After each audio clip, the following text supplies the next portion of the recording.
Oi pessoal, vamos falar um pouco sobre o nazismo e o fascismo, tá? Primeiro a gente precisa entender o que é que vai ocasionar o nazismo e o fascismo. A gente já viu que tanto o nazismo quanto o fascismo, na ordem correta mesmo, fascismo e nazismo, ele vai acontecer justamente pela crise, né, gerada no sistema financeiro dos Estados Unidos, a crise de 29, nosso último conteúdo, e essa crise gerada, ela vai dar uma relação, né, com o liberalismo, que é a teoria, né, que fundamenta o capitalismo, e que na Europa os países vão começar a duvidar, né, dessa eficácia, né, ou seja, será que realmente é importante e é eficaz o capitalismo? Será que o governo não intervir em nada, né, que é a base do liberalismo, será que realmente dá certo? E aí, quando eles veem a quebra da Bolsa de Valores de Nova York, eles começam a duvidar disso, né? Acho que não era tão bom assim. E isso vai levar com que sistemas totalitários, ou melhor dizendo, autoritários, nasçam na Europa. Os países que você mais vai encontrar, a gente vê aqui, eu coloquei para vocês, deixa eu colocar aqui, os países que mais vão estar com essa situação vai ser aqui, ó, Itália, Alemanha, Portugal e Espanha. Então, esses países, eles vão ter de fato, né, um totalitarismo bem forte, certo? E aí você vai ter também, peraí só um pouquinho, para eu poder desfazer aqui e a gente continuar. Aí a gente vai ter as características básicas, né, dos regimes totalitários. Primeiramente, a gente vê aí o nacionalismo extremado, né? Ou seja, nós já estudamos nacionalismo quando estudamos a Primeira Guerra Mundial. E o que é que a gente vai ter com essa relação a nacionalismo? Aquela ideia de que existe uma nação superior, lembram disso? Falava-se até do racialismo, do darwinismo social, que nós já estudamos. Vai aparecer fortemente agora nesses regimes totalitários da Europa, tá?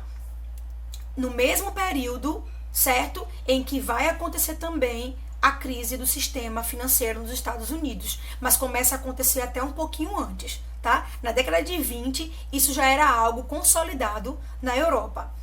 Totalitarismo, o que a gente tem para compreender por totalitarismo? O sistema, ele era fechado, totalitário, tendo na figura de um ou de poucos, né, de um grupo, todo o controle da nação. Então isso a gente vai ver com o totalitarismo. Militarismo, o nome já diz, mas a gente precisa discutir um pouquinho, porque não era só organizar um exército, mas era organizar e munir esse exército. Ou seja, o militarismo, ele vai estar atrelado a quê? Ele vai estar atrelado ao desenvolvimento da indústria bélica, que é aquela indústria de armas, que isso a gente também já sabe, tá? O anticomunismo, e vamos lá, por que anticomunismo? Não é à toa, observem só, esse anticomunismo que aparece aqui, ó, ele aparece justamente por quê? Porque a única nação que não sofreu com a crise do capitalismo foi a nação que não era capitalista, ou seja, a União Soviética. Então, eles tinham um medo muito grande que aquela revolução bolchevique, que a gente já estudou na Revolução Russa, ela pudesse se estender para o resto da Europa. Então, o anticomunismo que a gente vê aí era o medo que eles tinham dessa revolução socialista se expandir. Então, quando eles podiam divulgar e caçar comunista, eles faziam sem pensar duas vezes, ok? E aqui nós temos também só um minutinho, o antiliberalismo, eu expliquei por quê, né? Até então, com o fim da Primeira Guerra Mundial, e com a visão que eles tinham dos Estados Unidos, o liberalismo não era nada de ruim, né? O liberalismo era bom até então. Os Estados Unidos era o exemplo, né? Lembra que eu expliquei para vocês com aquele sonho americano? Então, os Estados Unidos eram um exemplo de qualidade, de sucesso. Quando eles assistem a falência naquele momento do sistema financeiro dos Estados Unidos, que era liberal, eles começam a ser completamente contra o liberalismo.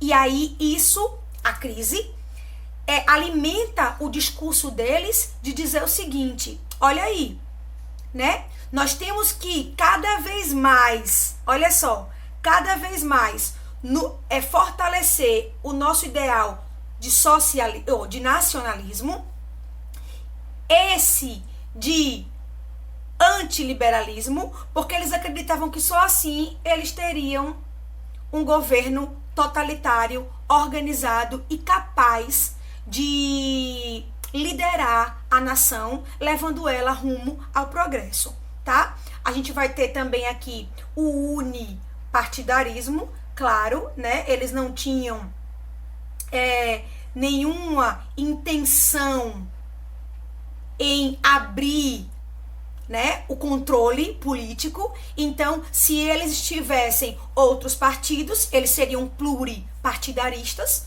né, e poderiam até perder o controle da nação. Então, o unipartidarismo é um partido só. Foi o partido fascista na Itália, com a figura de Mussolini, e foi o partido nazista na Alemanha, na figura de Hitler, que foi o mais conhecido, tá? Ambos não governaram e nem organizaram a ideologia sozinhos. É bom que isso fique claro. Porém, eles foram os maiores líderes de ambas as ideologias. Então, Mussolini com o fascismo na Itália, que veio primeiro, e Hitler com o nazismo na Alemanha, que vem justamente de uma inspiração do regime totalitário italiano, certo? Por fim, nós temos o culto ao líder. Gente, esse culto ao líder, nós também assistimos com Stalin, né, na União Soviética.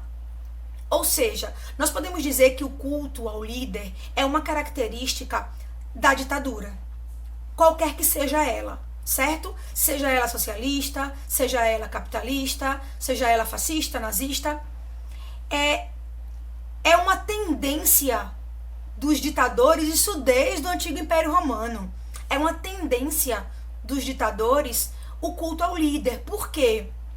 Porque eles acreditam que fortalecendo a sua imagem, essa autoimagem, esse culto à sua pessoa, eles estariam personificando a sua ideologia. Olha que interessante. Você tem a teoria, né, que está na ideologia, e eles acreditam que eram capazes de personificar, ou seja, corporificar, dar corpo a uma ideia. Olha que interessante. Por isso que quando falamos nazismo, vem Hitler à cabeça. Por isso quando falamos fascismo, vem Mussolini. E quando falamos da ditadura soviética, pensamos logo em Stalin.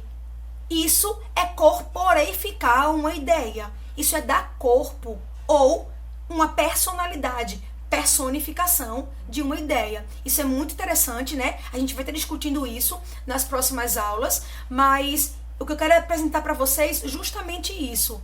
Essas principais características do que foi o nazismo e o fascismo na Europa, tá?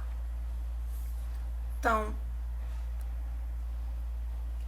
a gente pode ver mais um trechinho aqui do nosso conteúdo, né?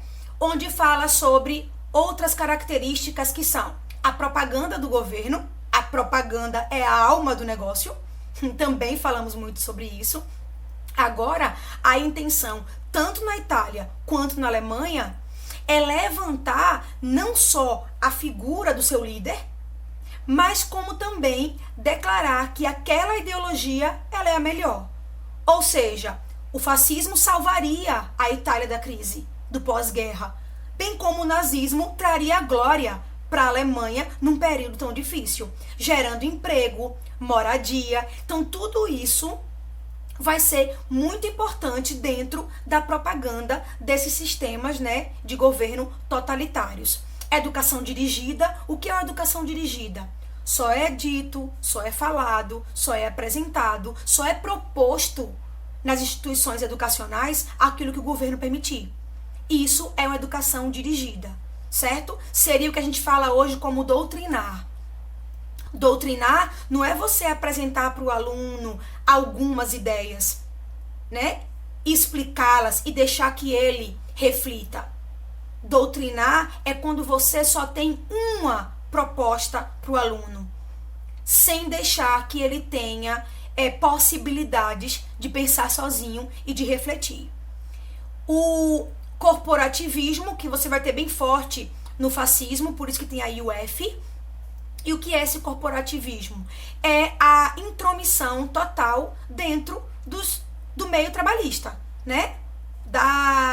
Dos trabalhadores em si. Um controle dessa classe trabalhadora muito forte, né, que acontecia no fascismo da Itália. Não que não houvesse na Alemanha, mas que ficou muito forte dentro da Itália, nas fábricas, né, nas indústrias italianas. E também em cima da própria burguesia italiana. Aí você vai ter o racismo. Gente, o racismo é uma característica que ela surge mesmo no nazismo. Por mais que Mussolini falasse dos italianos, levantasse a glória do antigo Império Romano, evidenciando aquele povo, ele não tinha no seu discurso ou na característica formada do fascismo o racismo, ou seja, uma raça ou algumas raças que ele tivesse que perseguir, que ele não valorizasse, certo?